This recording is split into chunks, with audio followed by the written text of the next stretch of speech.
اور یہ 5 کی 5 احادیث اہل سنت کی متفقہ ہیں الحمدللہ. اور یہاں میں یہ بات بھی عرض کر دوں کہ میں تمام مکاتب فکر کے ساتھ رہا ہوں. میری پیدائش جو ہے وہ بریلوی مکتبہ فکر کے اندر ہوئی. 31 سال تک تو میں بریلوی مکتبہ فکر کے ساتھ رہا. پھر کچھ عرصہ دیوبند کے ساتھ بھی گزارا, کچھ عرصہ اہل حدیث کے ساتھ, اہل تشیع کے ساتھ. اب الحمدللہ میں سب کو مسلمان سمجھتا ہوں. ہاں جہاں ان کی تعویل کی غلطی ہے اس کو ضرور بتاتا ہوں. تمام لوگ جو اہل قبلہ ہیں اور اہل کلمہ ہیں ان کی تکفیر کو میں حرام سمجھتا ہوں الحمدللہ. اور جہاں جس کی کوئی بات غلط ہے اس کی اصلاح کرنے کی کوشش کرتا ہوں.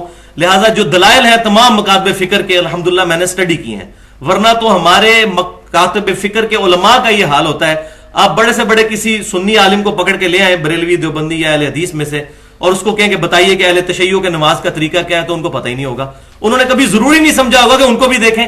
اسی طریقے سے کسی بڑے شیعہ عالم کو پکڑ کر لے آئے تو اس سے پوچھیں کہ اہل سنت کی نماز کا طریقہ کیا ہے, تو اس کو ضرورت ہی نہیں سمجھتے. ہم لوگ تو اپنی پیدائش کے اوپر چل رہے ہوتے ہیں. یہی علماء جو آج یہاں پر پاکستان کے اندر کہتے ہیں کہ شیعہ کافر ہیں, یہ ایران کے اندر ہوتے ہیں, یہ سارے علماء شیعہ ہوتے ہیں کیونکہ پیدائشی طور پہ شیعہ ہوتے ہیں. اسی طریقے سے ایران والے جو اہل سنت کو غلط سمجھتے ہیں وہ پاکستان میں پیدا ہوئے ہوتے تو سنی ہوتے.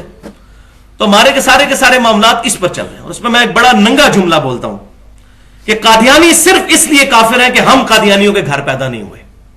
ان کا کفر بالکل ٹھیک اپنی جگہ موجود, لیکن ایمانداری سے سوچئے اگر ہمارے ماں باپ قادیانی ہوتے تو ہم بھی قادیانی ہوتے کہ نہ ہوتے؟ ڈیفینیٹلی ہوتے.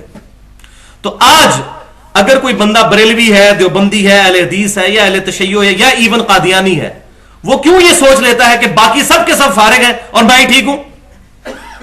اس کو ہر وقت اس بات کے لیے تیار رہنا چاہیے کہ حق دوسری طرف بھی لائے کر سکتا ہے. اگر ایک قادیانی پوری زندگی مسئلہ ختم نبوت جو ہے اپنے علماء سے ہی سمجھتا رہے گا, علماء سے پوچھیں اور علماء سے سیکھ کے چلیں, تو اس کو حق ملے گا. اسی طریقے سے اگر کوئی بریلوی صرف بریلوی علماء سے پوچھتا رہے گا اس کو کبھی حق نہیں ملے گا کہ باقی لوگ کیا کہتے ہیں. ایک دیوبندی اگر صرف دیوبندی مولویوں سے پوچھتا رہے گا اس کو کبھی نہیں پتا چلے گا کہ باقیوں کا کیا موقف ہے. ایک اہل حدیث اگر پیدائشی اہل حدیث ہے, کسی دوسرے کی بات ہی نہیں سنے گا, اس کو کیسے پتا چلے گا کہ اس کے اندر کیا خامیاں موجود ہیں. اسی طریقے سے اہل تشیع بھی. تو یہ بات سمجھنے والی ہے.